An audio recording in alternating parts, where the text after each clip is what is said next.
Hello, Assalamualaikum guys.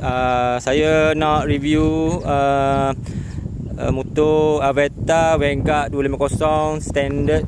Okey, warna dia nano grey. Nano grey.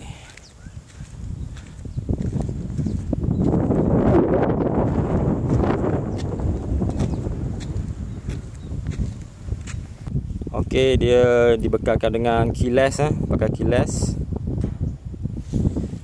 Okey, buka dia, tekan ni. Lepas tu on. Okey, tukar kena tu. Okey, on ni. Tekan brake. Start.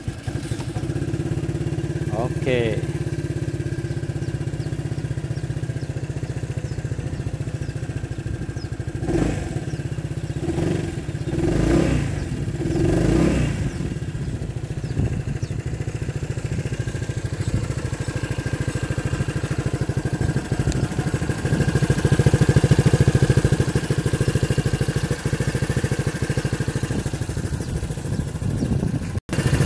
Okey, enjin dia menggunakan enjin Peugeot. Kalau nampak siput macam ni, enjin Peugeot lah.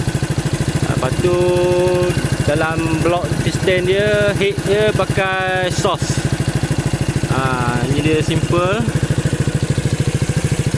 Okey. Belakang rim 13, brake disc duduk belah dalam. Exhaust standard, tak ada gas. Lampu belakang neon. Okey.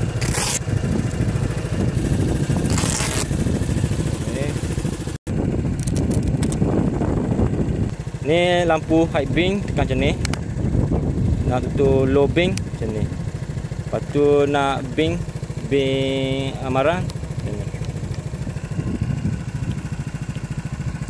Okey, untuk buka seat mati. Lepas tu pula belah sini.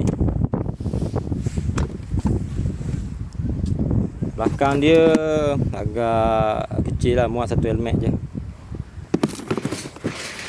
Bateri duduk dalam ni.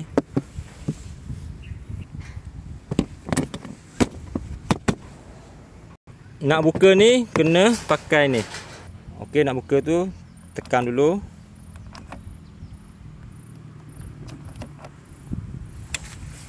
Tekan, lepas tu pulas.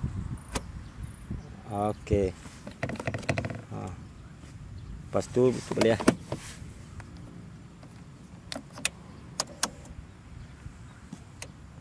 On. Signal kiri, kanan, clear. Lampu hazard.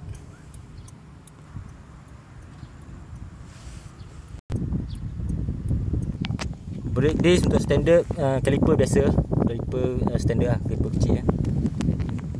Ada ABS, lubang angin radiator ada cover besi. Windshield boleh adjust. Exhaust dia simple lah, simple. Okey, test sekali lagi, start. Tekan brake.